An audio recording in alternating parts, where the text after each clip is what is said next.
All right, Michael Love. I wanted to name you after a great friend of my life, whose name is Michael. And the reason for that is because without that great friend, I wouldn't exist. And if I didn't exist, there's no chance that you would exist, a big guy. So for half your life now, you've been kept from me. It started when you were 3, and so each time I redid this room, each year I would go and reset this room and get it just right for you. And I'd have some help, and so, a new mattress and box springs. And this bunk bed was given to me by a family who raised their kids in it.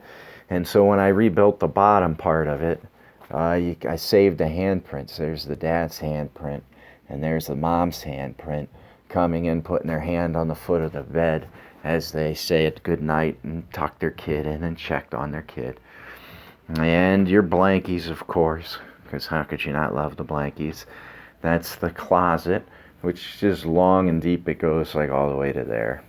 And that was funny too, like when the house was inspected to see if it was fit for kids, it was like, well, do you really think that's appropriate? And I was like, what's that, the oldest family-owned business in North America?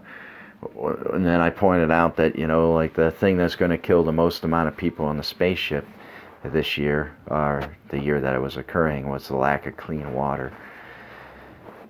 And that without the fermentation process, you could argue that society just never would have occurred. So, and I would take things down, but like, who doesn't love camping and doing outdoor stuff and skiing and a spot to read and a dresser and, some cool toys. And we like to going around and shooting his sister with a Nerf ball, because who don't love that? And Mike, you love the dinosaurs and your dinosaurs, so I set up like a little fight, and I'd keep updating the toys, like keep the Nerf guns, but like lose some other stuff and get the books more age appropriate. And this Afghan was actually from Afghanistan, from a friend of your dad's. So this is it.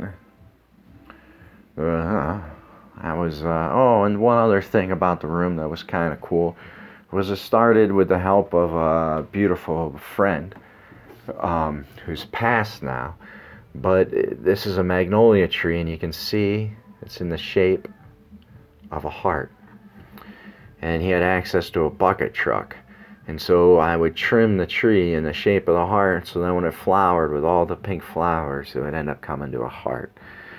There's trellis work out here to act like a flying buttress to the back of the house, and then this window gets cut into a door with like a little patio, so then you can move big furniture in and out of the second floor, and it would make it cool.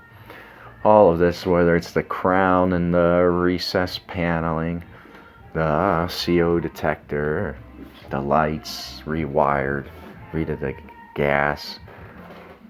I guess we just might as well finish walking on through. Obviously redid all the floors, painted everything. So this is the room that I've been hanging out in. The view out front. The lot across the street I've been taking care of ever since we moved in, because it was abandoned. In the front yard, in the grass, I did a cool thing, which was, well, I guess I can talk about it when I go outside. There's, there they are. Katie, Leah, Ella, and Michael. So, and then there's construction, so behind the door I put a towel to keep the cold air from going in. But, I guess we'll stop there, Mike. That was your room, and I'm sorry, man. It's not, obviously none of it is your fault. And I wanted to be with you every day, and I was always ready to be with you. And I've been fighting, trying to be with you from the beginning, love. And I just don't want you to ever think that I didn't, I guess I should turn it around so you could see me. I just didn't want you to ever think that your dad didn't love you, or that I didn't care about you, or I didn't think about you. I sit and take a knee by your bed and your sister's beds every morning and every evening and say a prayer for you. And I didn't want you left out on the cards either when I was giving them all to your sisters. But you couldn't read, and I knew nobody would read it to you. So I tried to put on like pictures and stuff, for you. So the most important thing, Mike, Katie, and Leah, listen with an open heart. It's the quickest way to hear a lie is just assume people are telling you the truth. Try to hear how there's a portion, like an idea is a three-dimensional shape, so there can be many truths speaking to the same idea. So sometimes people get really impassioned by the brilliance of one of the aspects that they see, that they forget or they pretend that there aren't other aspects. So try listening with an open heart, and then you'll see truth for what it is as quick as you can. The other is make your words match reality as best as you can, and you'll always get a little wrong.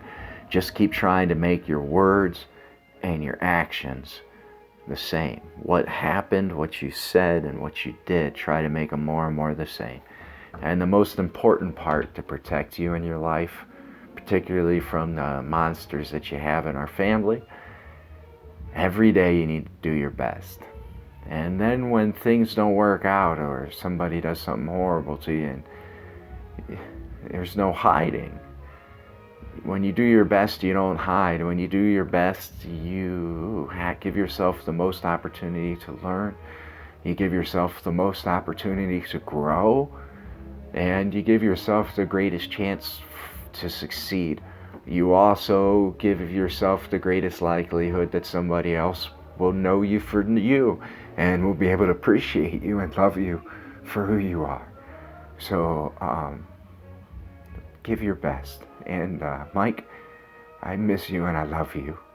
And know you're loved.